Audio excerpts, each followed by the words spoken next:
Hey, good day to you. I'm Carl Falk. This is the Falkin Around podcast. Hope you had a good weekend. Hope you're staying healthy. The Rona is they're winning by 2 touchdowns, and I think they're going to cover the spread. It's getting crazy out there. Everyone just wear a mask, be careful. We don't want to get locked down again. We want to beat this thing. We're not the winner. Just let's please all try to do our best here.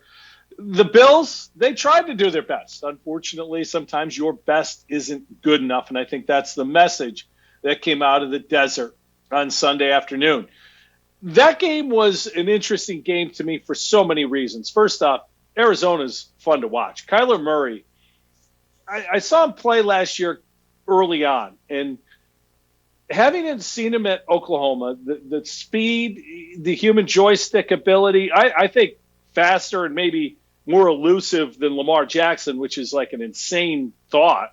But I really think in the open field, Kyler Murray may be more difficult to tackle than Lamar Jackson. And that's almost an unfathomably stupid statement on the surface until you look at it, and it's probably factual. So watching them and early on seeing Murray throw the ball the way he does, you knew they had something there. And then Bill O'Brien decides he wants to make Arizona great again and gives them DeAndre Hopkins for essentially a bag of balls and a second-round pick. Obviously, as we know, Hopkins made the play of the game Sunday against the Bills.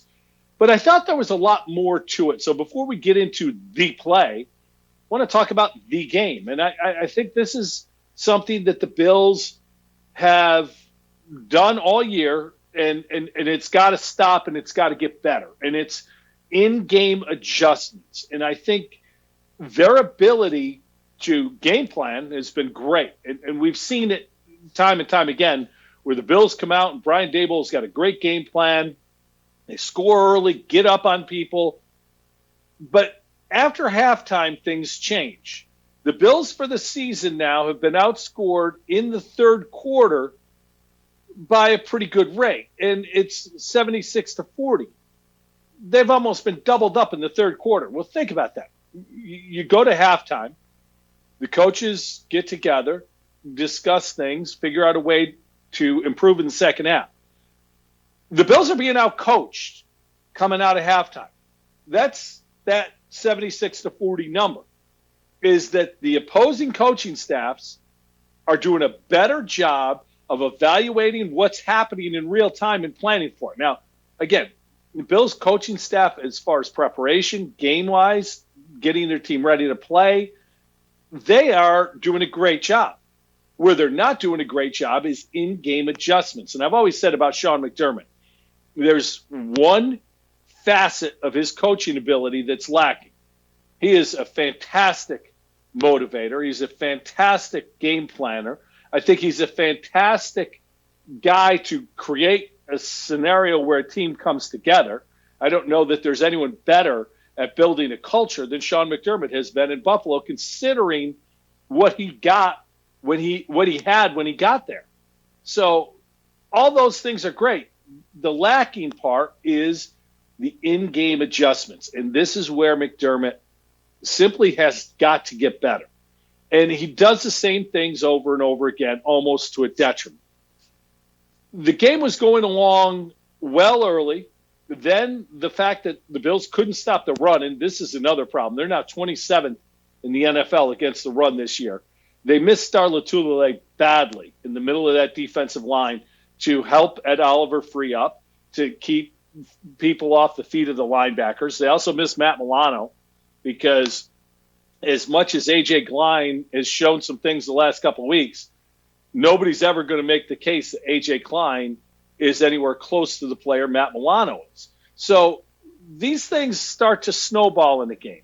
And when opposing teams find a weakness, they go to it. And it happened Sunday. And you look at what the Cardinals did. Kenyon Drake, 100 yards on 16 carries. Chase Edmonds, 56 yards on 8 carries.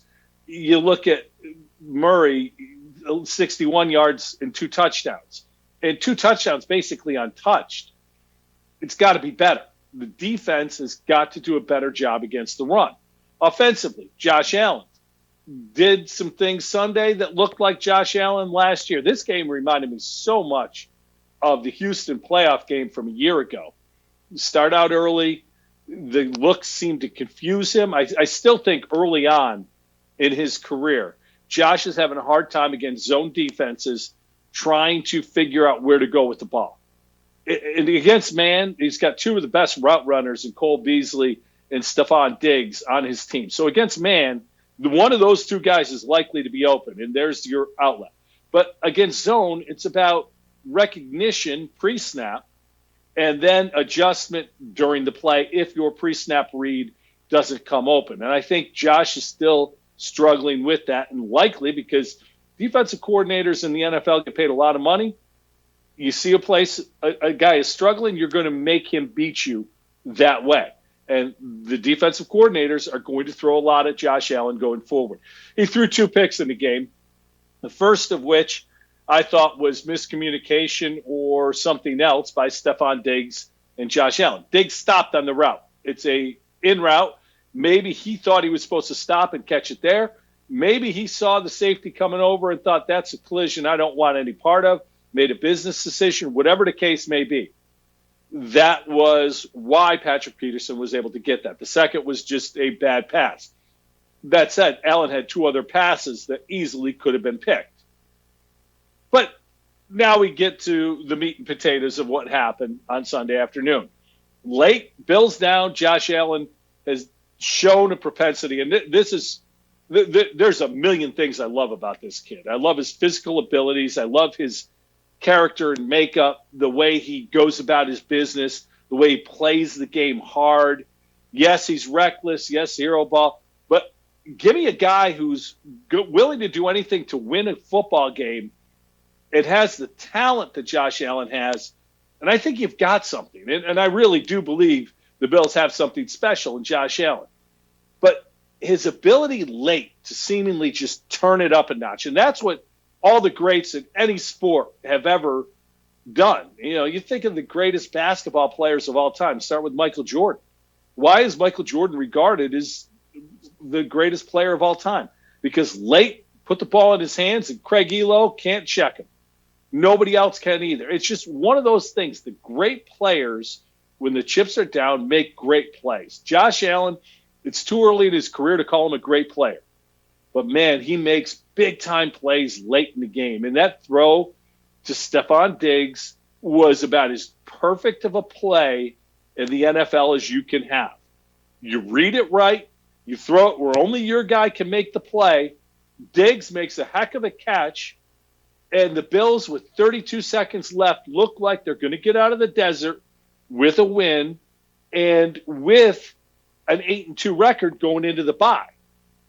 Well, as we know, 32 seconds is a heck of a long time.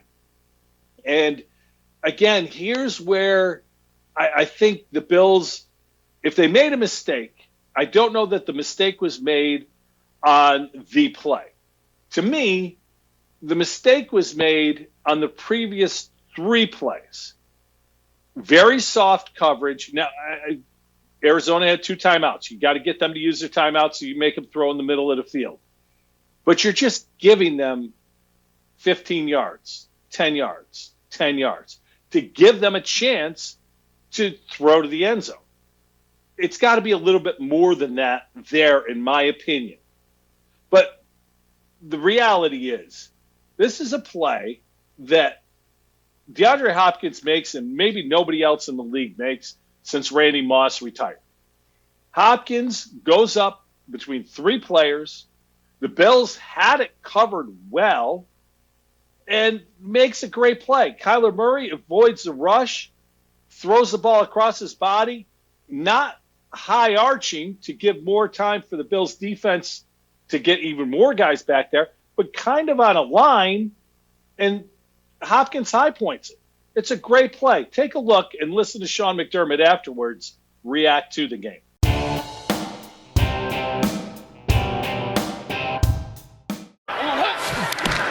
Shotgun. Murray out of the pocket. 7 seconds.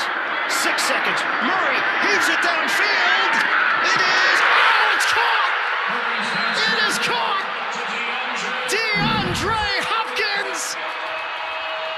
miraculous!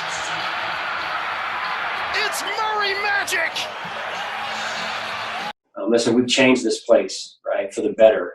It's a shame when these things happen the way they do. And all I can tell you is that I got a bunch of tough guys in this locker room and gals that we're going to come back, and we're going to come back stronger.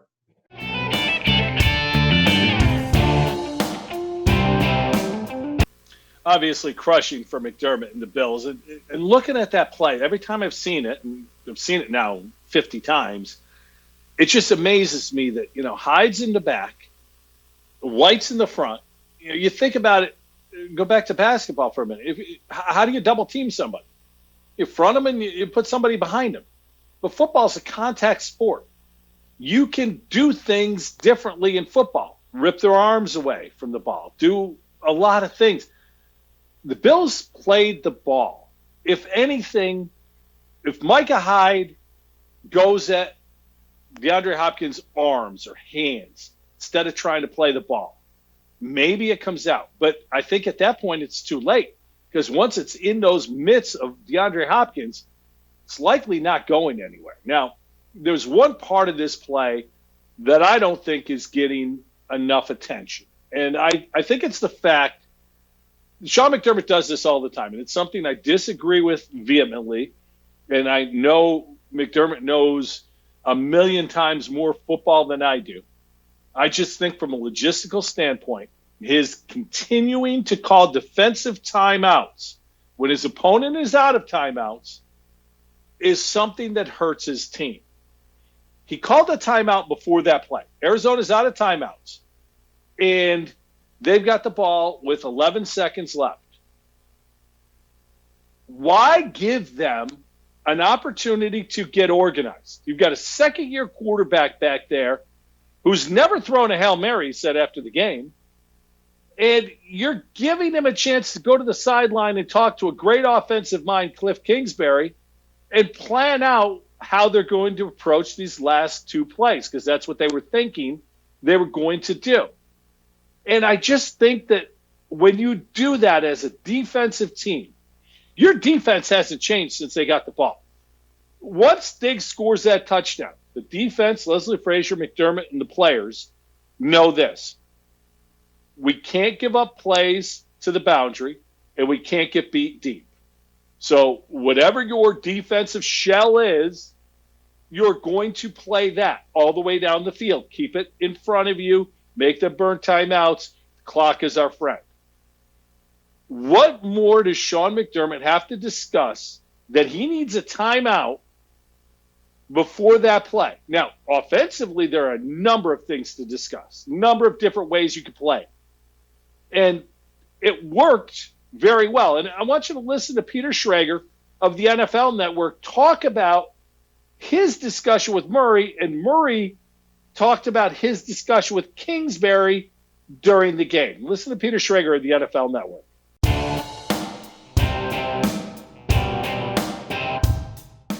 All right, I spoke to Cliff Kingsbury after the game. I said, give me everything. Tell me what went down.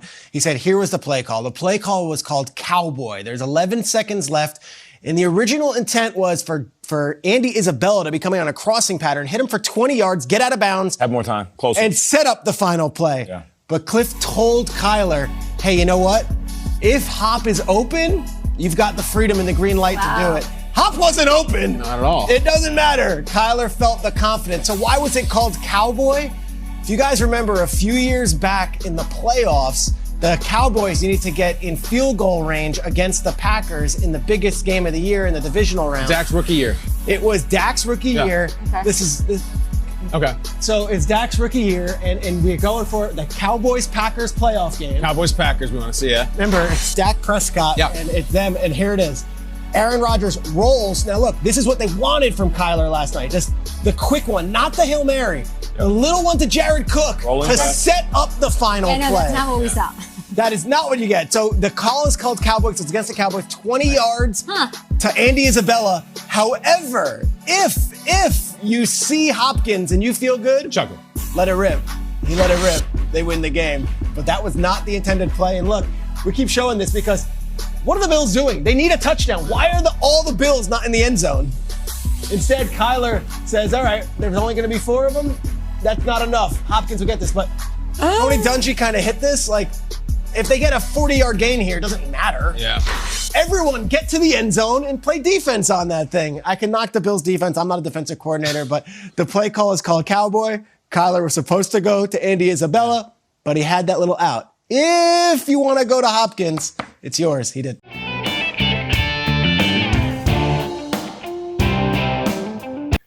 It's an awful lot of discussion that wouldn't have happened without Sean McDermott giving a timeout and allowing that discussion to happen. And again, I know McDermott knows football much better than I, but I would love to ask him what benefit his defense gets out of that negates the opportunity for his opponent to get organized. I don't understand you giving an advantage to your opponent, using your timeout. Do you think Cliff Kingsbury was upset they called timeout? Or do you think Cliff Kingsbury was like, oh, excellent. Come here, Kyler. Let's talk about this. It's just something McDermott does. He does it time and time again. And every time he does it, I lose another hair at the top of my head. And I don't have many left because I just think you're doing yourself a disservice. And it really came back to bite him in the ass here. And there's no way in my world I will believe that timeout didn't help Arizona immensely. Now, look, we could break it down all we want. And bottom line is DeAndre Hopkins makes a catch. Like I said, he's the only one who probably makes that catch in the NFL. He maybe makes that catch 1 out of 10 times. Now, next-gen stats, maybe not even 1 out of 10, 1 out of 50.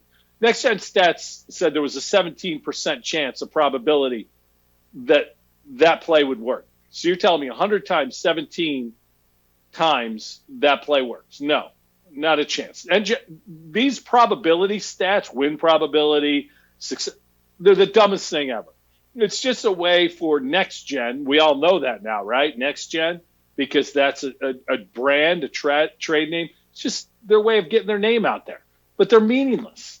Statistics generally are meaningless. They can be indicators. But in this case, a great player made a great play. It was precipitated by 2 other good players making great players making great plays, if you will, Allen and Diggs. It's what football's about. And it's why it's the greatest sport, in my opinion, that there is. And I keep looking at this and keep thinking about it. We could talk all we want about what the Bills should have done. Should they have more, like Schrager said, more people in the end zone? Bottom line is Hopkins made a great play. He made the play of the season so far and won the game for his team. That's it. But it puts the Bills in a bind to an extent because they now go into the bye at 7-3. Miami is 6-3, and they play at Denver this week. Denver's reeling. They probably will not have Drew Lock this week as well. So you look at it, when the Bills come back out of the bye, both Miami and Buffalo are 7-3. The Bills then play the Chargers. The Dolphins play the Jets. That's likely. They're both 8-3. Then the Bills go out to San Francisco. The 49ers without Jimmy Garoppolo are a different animal. This has not been a good year. George Kittle's out. I got to think the Bills can go on the road and get that win. The Dolphins then would play Cincinnati. In Cincinnati, they got Joe Burrow and not much else, so you have to look at that one. Both teams probably go to 9-3. Following week, the Bills play the Steelers, and the Steelers right now are undefeated. I don't know that they're the best team in the league, but they're a damn good football team. That's a tough one for the Bills. Likewise, the Dolphins play Kansas City. Let's give both teams a loss there. They're still tied. Bills then travel to Denver. We talked about that. The Dolphins play the Patriots down in Florida. The Patriots, as we saw on Sunday night, a little bit resurgent. I think the Bills have a little advantage there. The next week, the Dolphins go on the road to play the Raiders. The Bills play the Patriots. That's a tough one for Miami. It's a tough one for Buffalo. And then the final week of the season, the Bills and Dolphins play. I think the Bills end up the division winner, but this is going to go down to that last game. That last game in Orchard Park in January is going to determine this game. So or this season. It's going to be fun to watch how this happens, but this was a big loss because that one win could mean the difference in resting your players week 17 or playing what could end up being a Sunday night game for the division title.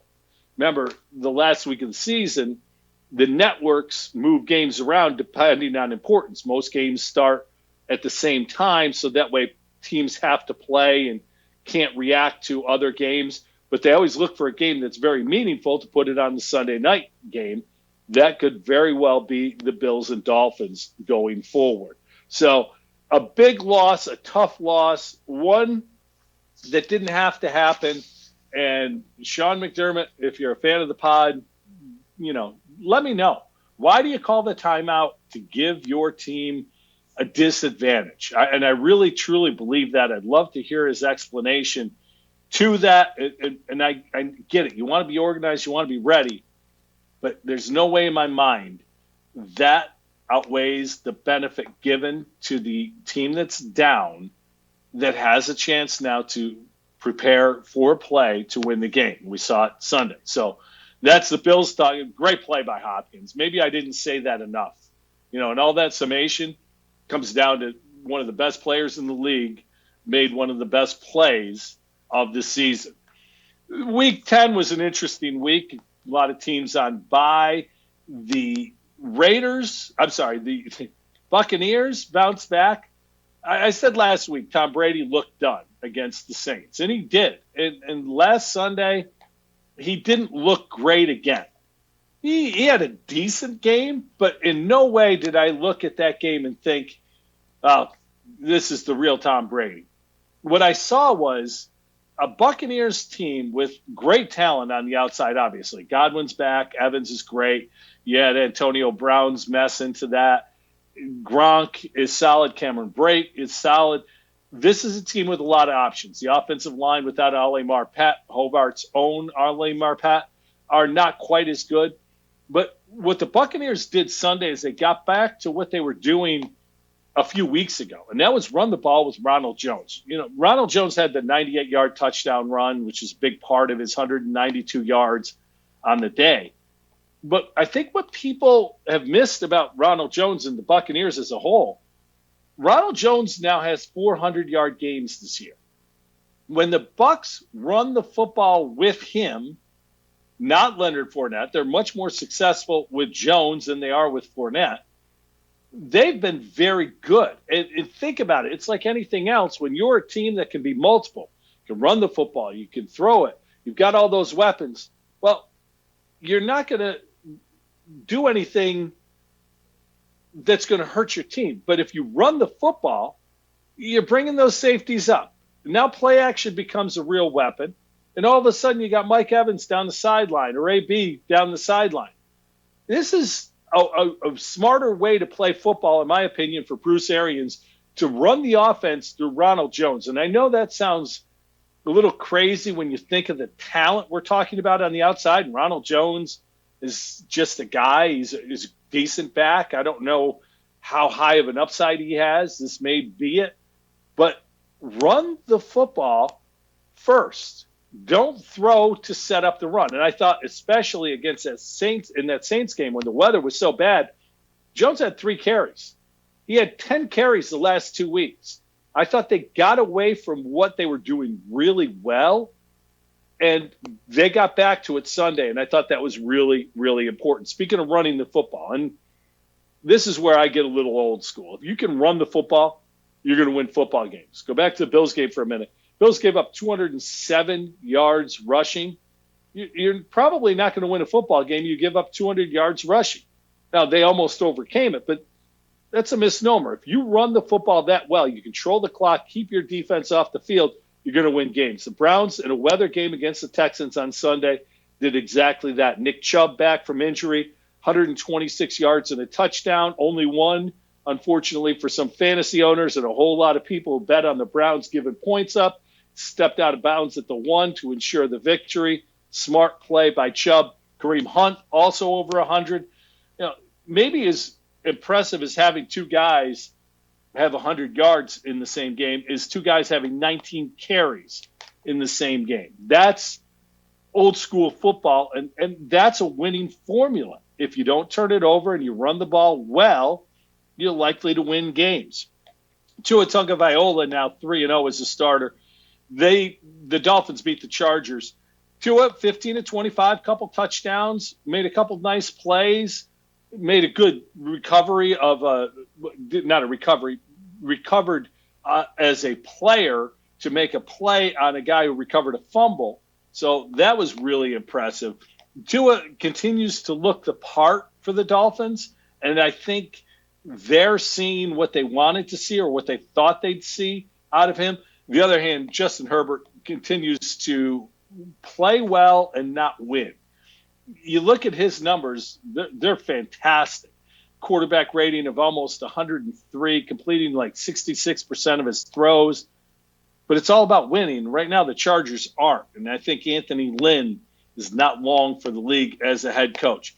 The Raiders get a nice win and stay with the running theme. You know, we're getting to mid-November now. The weather's turned. We saw it this weekend, awful weather here in Western New York. And teams are starting to run the ball more. The Raiders ran for 203 yards. Josh Jacobs, who's just a stud, had 112 on the day. And don't look now. John Gruden is building something special in the desert. He's got a very good team. That Khalil Mack trade gave him those extra picks. He and Mike Mayock working very well together, building up that roster. I don't know that this year is the year the Raiders are ready to go, and that AFC West is so tough with Kansas City anyway. But this Sunday night, Raiders-Chiefs, going to be a real good one, and if they can continue to run the ball, watch out. Now, all that talk about running comes to a stop when I bring in the Pittsburgh Steelers part of the discussion. Steelers rolled over Cincy, 36-10. Roethlisberger had a nice week. Well, didn't have a nice week. He was in COVID quarantine and then was playing. But he had 4 touchdowns, 300-plus yards.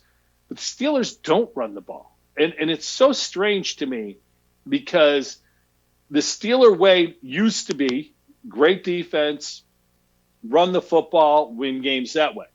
Well, it kind of morphed into Ben Roethlisberger leading an offense that could outscore everybody, and that defense got a little away from them for a bit.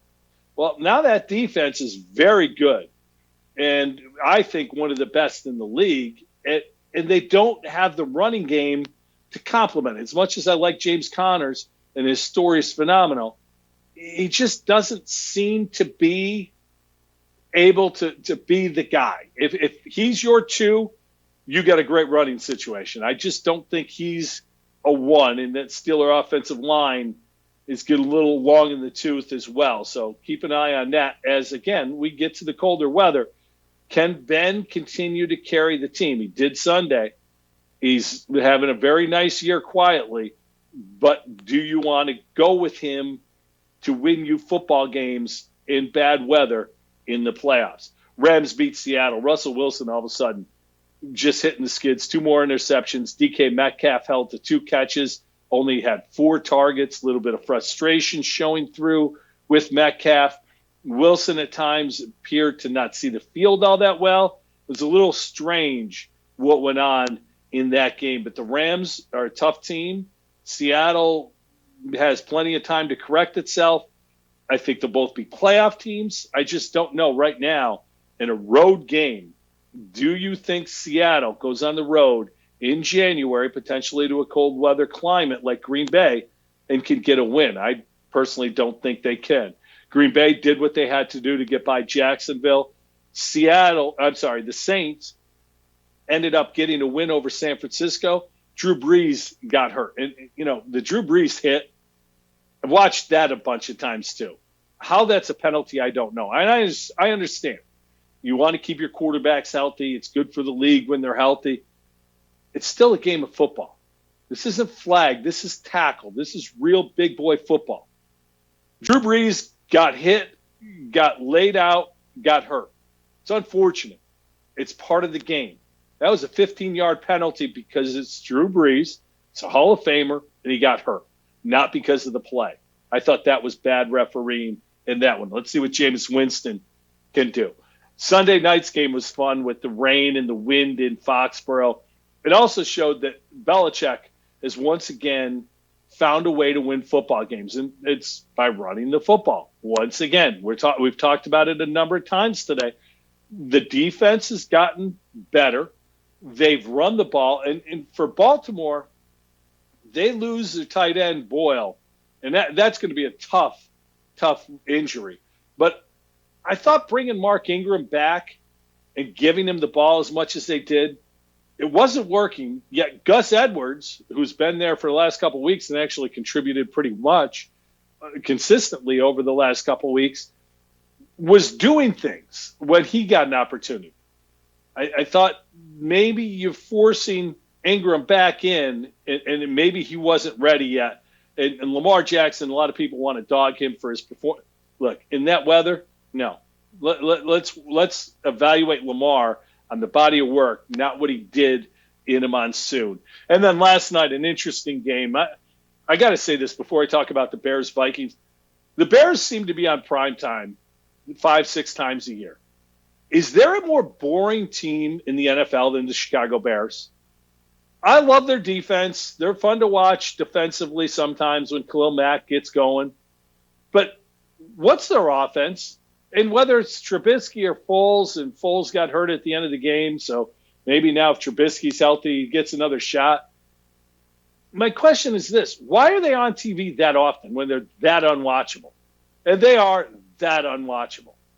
That's just horrible.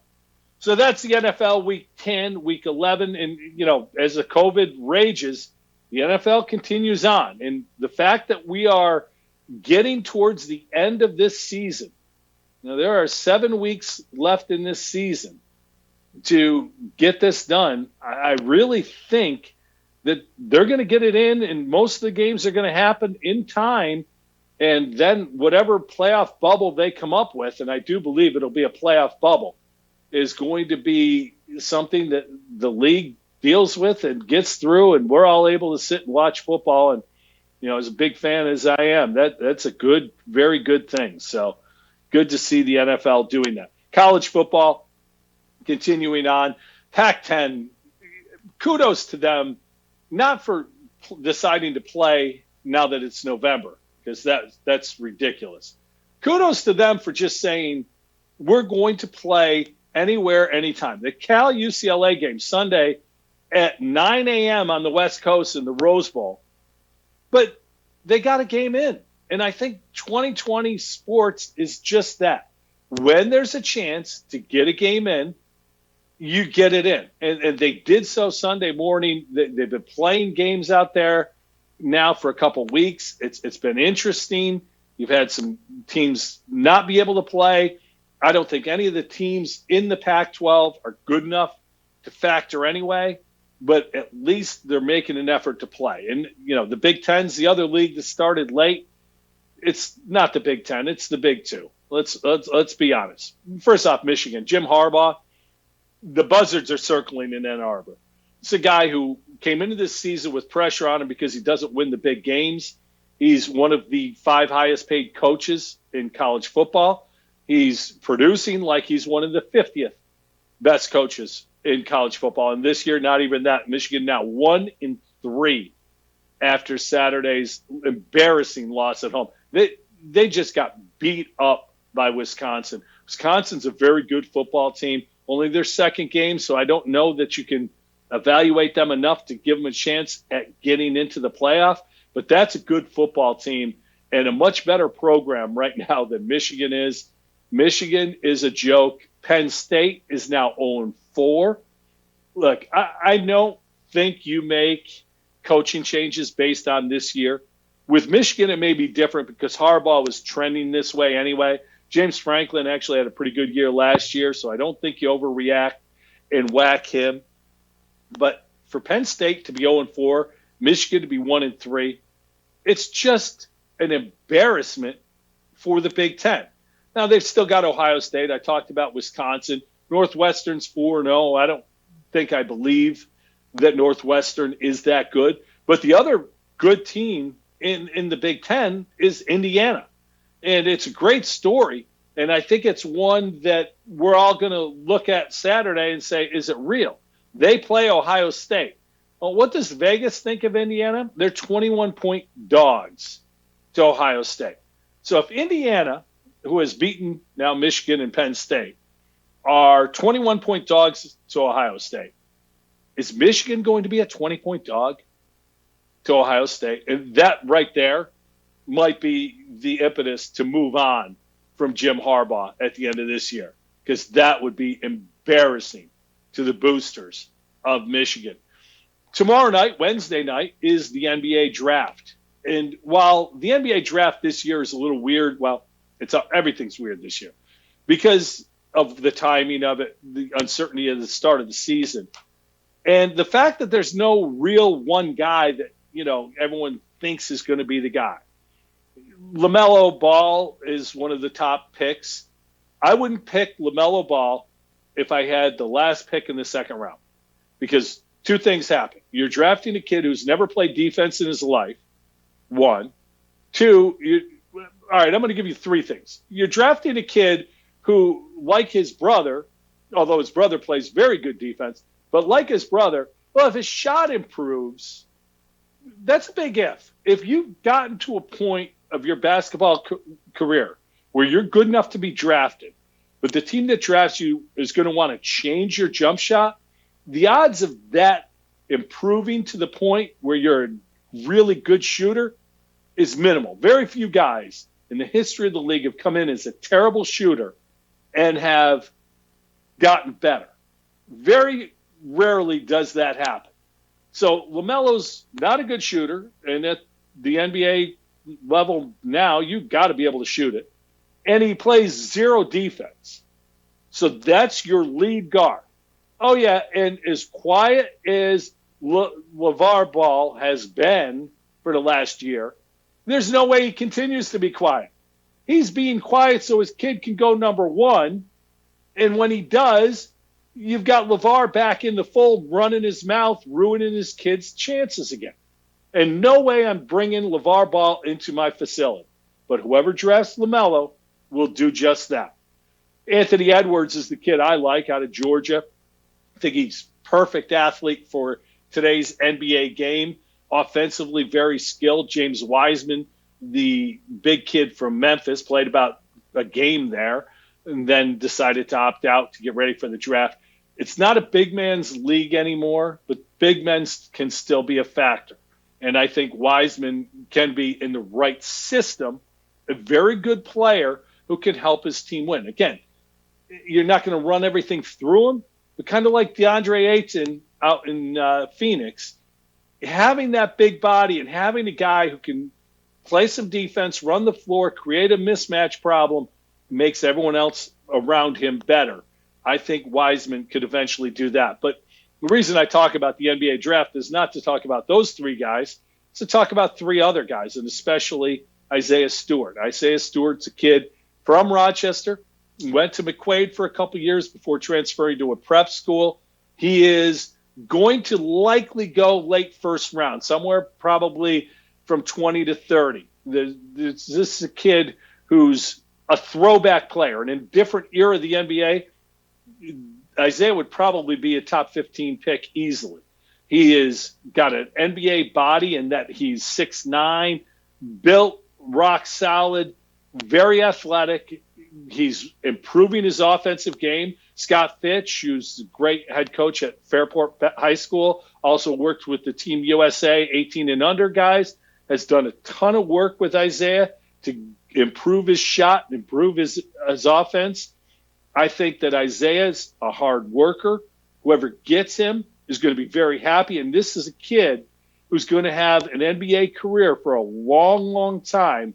And when you look at what Thomas Bryant has done with the Wizards, now Isaiah Stewart, that's two kids from our fair city here in Rochester playing in the NBA. And I just can't tell you, as somebody who's been around high school basketball for a long time, how proud that makes me of our teams and, the different programs that go on, whether it be CYP in Pittsburgh, Greece Basketball Association, the job that Matt Jones is doing at Hoop Strength right now, to help young players get better.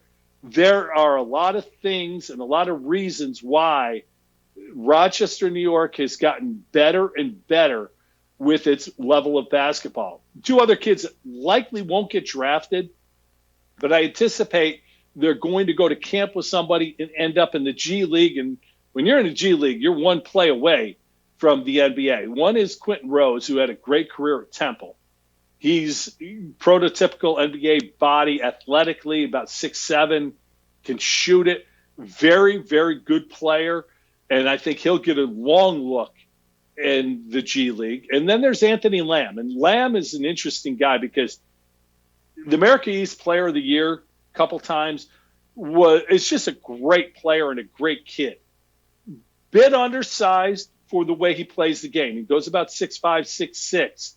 And I would say his best position is as a 4.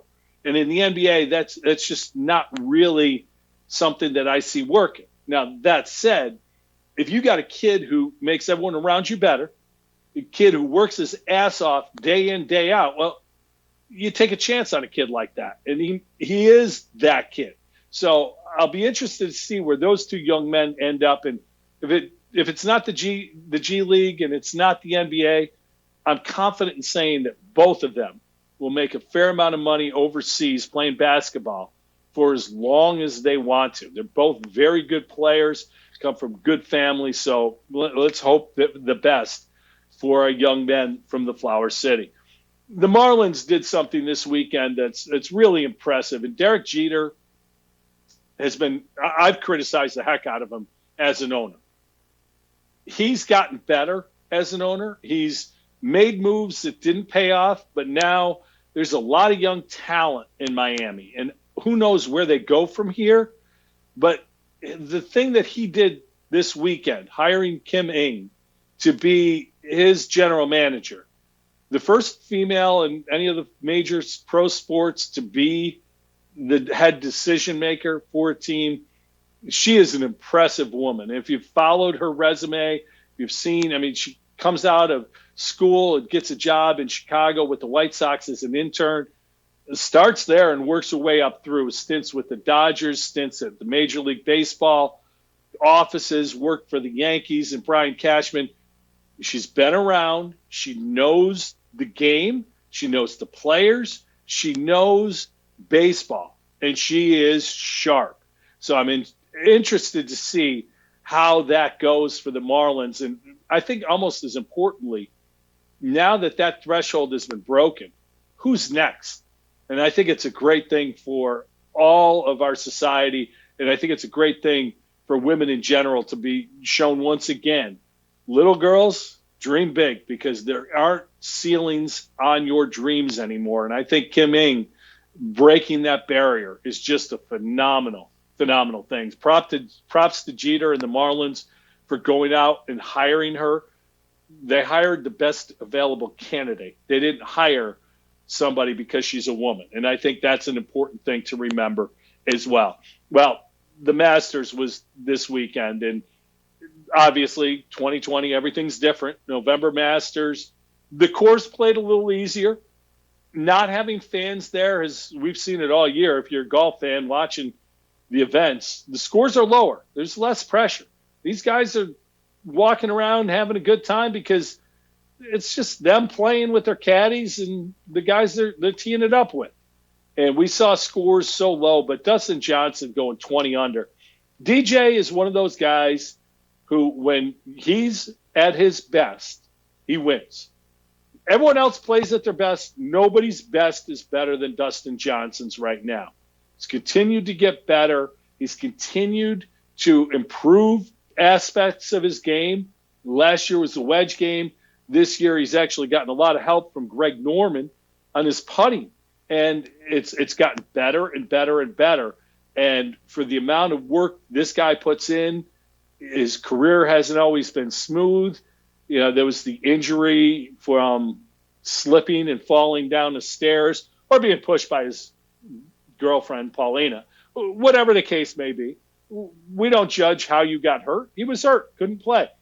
There was also the year he missed because he had back issues or he was suspended. Again, whatever, couldn't play.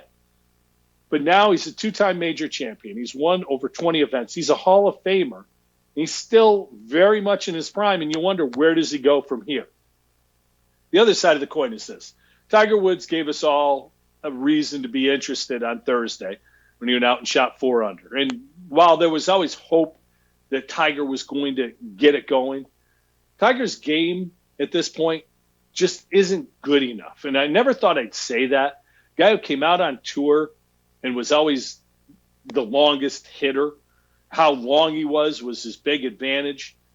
He's not long enough anymore to play the way he plays, because if he doesn't give himself a real good shot, it's not a good enough putter to make long putts.